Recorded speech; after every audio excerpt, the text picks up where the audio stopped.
Tesla has always been that brand that boldly challenged automotive industry standards with almost provocative confidence.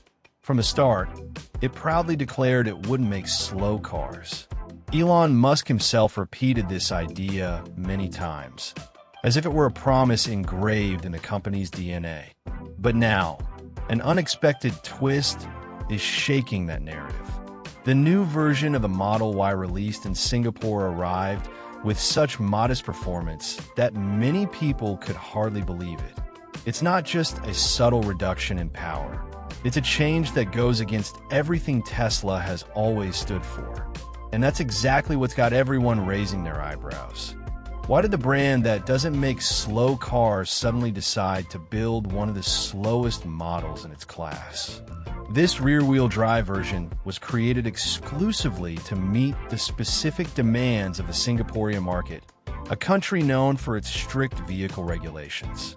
Still, it's hard not to wonder what happened behind the scenes to approve a project so different from Tesla's essence.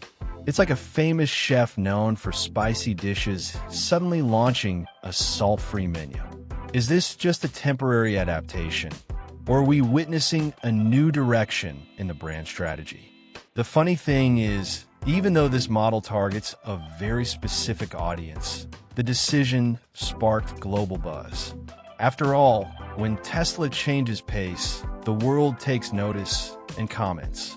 The Model Y has always held a prominent place in Tesla's lineup. It was the electric SUV for those who wanted it all.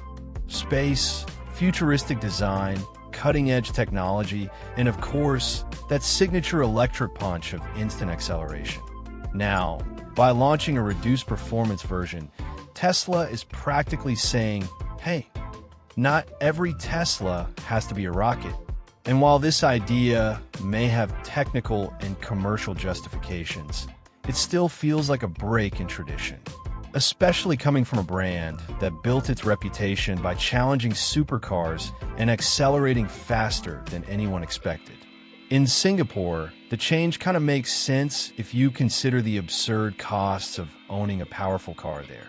But the rest of the world is looking at it from another angle. Is Tesla really moving away from that bold vision of being the automaker that beats all gas-powered cars in every way? Until now, each new release seemed to push the limits. More range, more speed, more innovation. And suddenly, we get a version that, in terms of performance, feels like it's shifting into reverse compared to the rest of the fleet. Finding out that this new version of the Model Y has only 147 horsepower is, frankly, shocking for a brand that accustomed the public to jaw-dropping numbers. That figure feels like a prank, but it's not. The version released in Singapore takes no less than 9.6 seconds to reach 100 kilometers per hour. That's almost enough time to sing the Happy Birthday song with claps at the end. And the most unbelievable part, it's slower than a Toyota Corolla? Yes, that same uncle-style car you see parked at the mall. We're not talking about unfair comparisons, like pitting a family car against a sports car. We're talking about a Tesla that underperforms even against compact gas cars and older SUVs. Even the Fiat 500e, which barely reaches 120 horsepower, goes from 0 to 100 faster. That inevitably raises the question, what exactly happened to Tesla's bold spirit? The brand that proudly showed its base models could compete with much more expensive cars is now launching a model that can barely keep up with traffic. Of course, if the discussion were just about instant torque or smooth handling, there would still be something to praise. But when a number that defines a car's pace, the 0 to 100, crosses the 9-second mark, it's hard to accept that this is a Tesla, especially considering that previous rear-wheel drive and cheaper models had much more interesting numbers. The contrast is so stark that many fans are suspicious, thinking the company must have done something deeper than just a software power limit. The buzz is so intense that some people are trying to replicate the feeling of this model by simply activating chill mode on their current Tesla. The difference? Even then, the cars are still faster than a Singapore Model Y. This new version seems to have been designed with a single goal: to comply with local regulations. But in doing so, it left behind something fundamental in Tesla's relationship with its customers: the feeling of driving something special, unique, revolutionary. Below-average performance isn't just a technical number. It messes with how the product is perceived. After all, no one buys a Tesla just to own an electric car. They want a symbol, something that represents the future, that brings a smile with every sudden acceleration, that makes the heart race at the touch of the pedal. And 9.6 seconds to 100 kilometers per hour is almost an anticlimax. It's like expecting an explosion and getting a soft pop. This performance twist from Tesla didn't come out of nowhere. It's all about Singapore's strict vehicle ownership policies. The country is known as one of the most expensive places in the world to own a car. There, every vehicle needs a certificate of ownership that costs a small fortune. And the more powerful the car, the more expensive the certificate.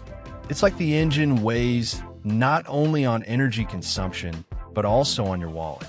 That's exactly why Tesla decided to play by the local rules, reducing power to place the Model Y into a more affordable tax bracket. The company's logic does make sense. To compete in such a restrictive market like Singapore, it was necessary to adapt the product to local requirements. And that's what they did. They limited performance to make the car cheaper on paper, even if that meant sacrificing something as symbolic for Tesla as acceleration. This strategy had already been used with the Model 3 Highland, which also had its performance drastically reduced to gain the same tax advantages.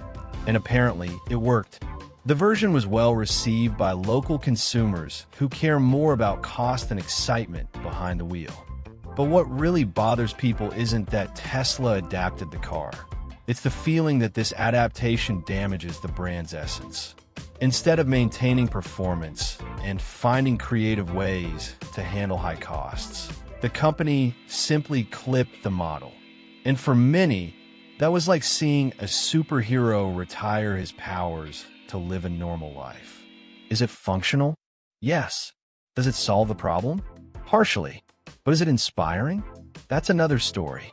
The Tesla experience has always been sold as something extraordinary, and now, this version feels more ordinary.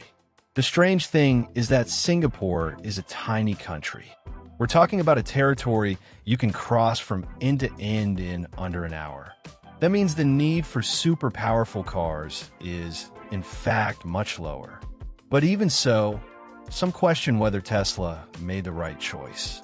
After all, other automakers managed to meet local rules without compromising so much on performance.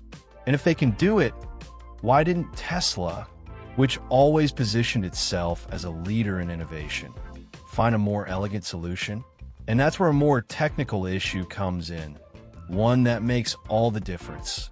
Was this performance reduction done purely via software, or are we talking about a different, weaker motor with less response capacity? That question lingers, fueling theories and speculation in forums and expert videos. Because if it's just an artificial limitation, there's hope that Tesla might unlock more power in the future through an update. But if it's a simpler, new motor, the scenario changes completely. We're talking about a new assembly line with specific components built for a single region. Meanwhile, on the other side of the world, fans and automotive industry experts continue to react with surprise and a fair amount of frustration to Tesla's new direction. What was supposed to be a simple market adaptation ended up sounding like a sign that the company may be softening its combative spirit. For a brand that has always relied on boldness and provocation to stand out, this feels like a heavy metal band releasing a mellow acoustic album.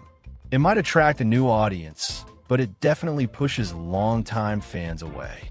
And it's not just a matter of brand identity. There's also a heated technical debate happening. The phrase Tesla doesn't make slow cars became an unofficial slogan of the company. Elon Musk repeated it during many launches, almost like a contractual promise to the public. That's why, when a model with such modest performance appears, the backlash is inevitable. Regardless of the reason, it feels like a breach of trust with those who believed in that promise. And let's be honest, breaking a promise with Tesla fans tends to echo loudly across forums and social media. The most devoted defenders of the brand try to justify the move, saying Tesla's focus goes far beyond acceleration. They talk about sustainability, cutting-edge technology, and impressive range. All of that is true, but so is the fact that performance has always been one of Tesla's biggest selling points. It was the trump card that ended any debate. It's electric, clean, and faster than a supercar. Now, with a model slower than early 2000s economy car, that argument starts to lose its punch. Interestingly, even Tesla's competitors are closely watching this move. After all, Tesla has always set trends. When it steps back, even if for regional reasons, it opens the door for other automakers to move in with bolder offerings. Brands like BYD, NIO, Lucid, and even legacy players like Hyundai are betting heavily on combining high performance with efficiency. With so many powerful EVs coming out of Asia, a Model Y that takes 9.6 seconds to hit 100 kilometers per hour starts looking like a golden opportunity for the competition. Another thing that's really bothering fans is how Tesla hasn't clearly explained the reasoning behind this specific performance level. There was no major event, no flashy presentation explaining the why behind the decision, just the quiet release of a slower version. And when something this unusual happens without a proper story to back it up, speculation fills the void.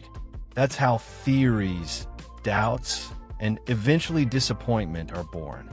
And if there's one thing that sparks even more curiosity, it's the mystery surrounding the motor used in this new version. No one knows for sure whether Tesla is just limiting power via software, as they've done before, or if they've actually installed a completely different, weaker motor under the hood. That difference is crucial, because if it's just an artificial limitation, there's always hope, however slim, for a future update to unlock more performance. But if the motor is physically inferior, then it's a whole different story. It's like trying to boost a desk fan. No matter how hard you press the buttons, it'll only go as far as the hardware allows. This technical uncertainty is fueling hundreds of discussions in forums, videos, and expert breakdowns. Some enthusiasts are already waiting for someone to buy one of these models in Singapore, take it apart piece by piece, and reveal to the world what's really behind this unusual performance.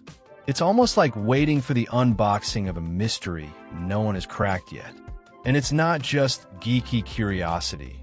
It directly impacts consumer trust, especially among those who buy a Tesla expecting a bold feat of engineering, not a forced compromise. If the motor is truly new and simpler, it would mean that Tesla invested time, money, and engineering to develop an inferior product, even if for strategic reasons. And that's a tough pill to swallow. Until now, Tesla was known for doing the opposite, taking a platform and squeezing the maximum potential out of it.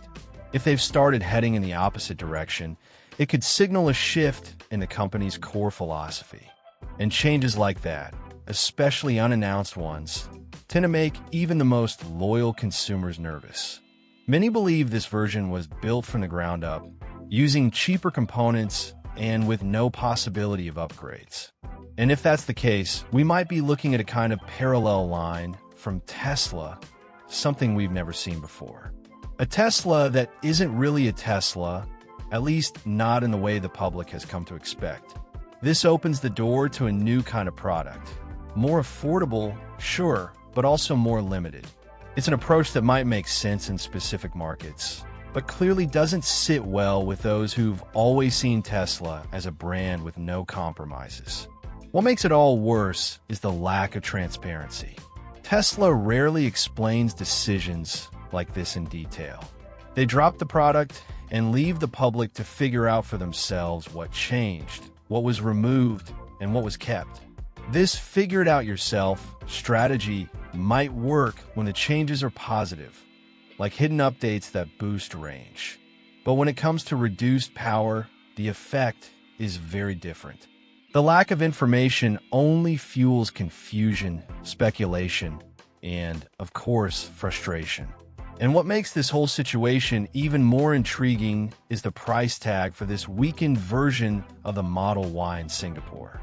Even with below-average performance, the car costs between $190,000 and $200,000. Yes, you read that right. We're talking about one of the slowest Teslas ever produced, being sold for an amount that could buy 2 Model YS in the United States, with far superior performance. It's almost surreal to imagine someone paying that much for a car that takes nearly 10 seconds to reach 100 kilometers per hour. But that's the reality of the Singaporean market.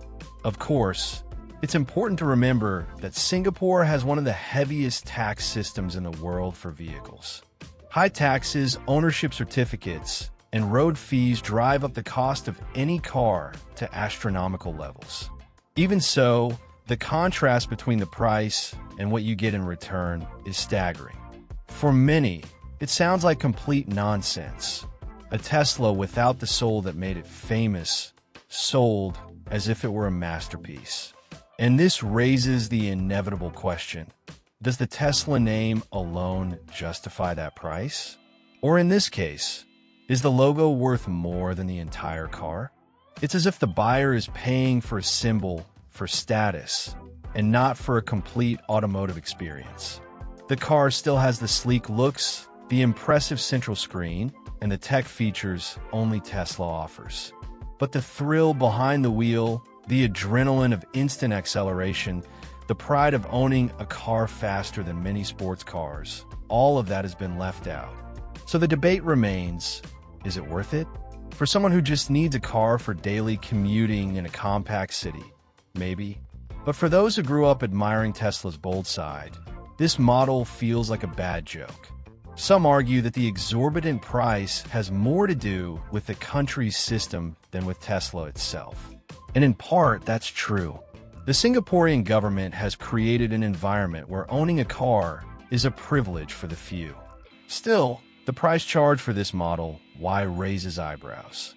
Because if you're going to pay a premium, the customer expects premium performance. And this car, frankly, doesn't deliver. The buyer pays for a luxury car and gets the performance of a budget model. That's not just frustrating, it's damaging to the brand's image. Up until now, Tesla has been marketed as a premium experience in every sense: design, technology, safety, innovation, and most importantly, performance. By releasing a car with entry-level performance at such a high price, the company flips that logic upside down. And this could create a lasting negative perception. Consumers begin to question whether the brand is still delivering what it promises, or worse, whether it's starting to leverage its fame to sell less for more. Another delicate point is that, at this price, comparisons with competitors become inevitable. In Singapore, for similar amounts, it's possible to buy models from other brands with better performance, electric or not. And we're not talking about supercars. Even some of the latest Chinese electric sedans, brought in through importers, offer better acceleration and range at more competitive prices. This shows that Tesla may be starting to lose ground, even in markets where it once reigned supreme. The mystery still surrounding the new Model Y released in Singapore is what most intrigues Tesla watchers. The main question has become almost an obsession among brand enthusiasts. Is this model using a completely new and weaker motor, or is it simply the same traditional motor with power limited via software? That difference isn't just technical. It completely changes how the car is perceived. If it's a new, simpler, less robust motor, we're talking about a structural change. But if it's only a digital limitation, there might be room for future unlocks, which gives some hope to the more optimistic fans.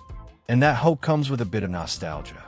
The early Tesla models revolutionized the market by proving that an electric car didn't have to be boring. They showed you could have brutal performance and still be eco-friendly. Now, with this domesticated version of the Model Y, many feel like they've gone back in time to an era when electric cars were slow, dull, and overpriced. It feels like a regression, as if Tesla erased part of its own history just to meet a regulatory demand. This lack of technical clarity is fueling a real hunt for answers. Experts, mechanics, and content creators are waiting for the first brave soul to buy this model, pop the hood, and reveal the details. It's almost like a technical reality show where the big plot twist might be hidden in a coil or a line of code. And until that happens, all that remains are speculations. Some say it's the same motor as the traditional Model Y. Others, but it's a brand new unit with a completely different architecture, made solely to meet Singapore's market requirements. If it is indeed an exclusive motor, that raises a whole new set of questions. Did Tesla create an entirely separate production line just to meet the demand of a single country? Or is it testing this new system on a smaller scale before expanding it to other high-tax emerging markets? The answer hasn't come yet, but the mere existence of these hypotheses is already enough to shake the confidence of those who believe in the brand's standardization and excellence. Up until now, Tesla sold the idea that every Tesla was special. Now, the idea that there are second-tier Teslas is deeply unsettling. And there's another important factor, the possibility of upgrades. If it's just a software lock, it's technically feasible, though unlikely, that Tesla might offer a way to unlock more power in the future through payment or an update. It's something we've already seen in other models, with features like autopilot or extra acceleration being enabled after purchase. That creates a different kind of expectation. But if the car has a weaker motor with no structural capacity for more performance, that option disappears completely. In that case, what the consumer drives off with is, indeed, all that the car will ever be able to offer.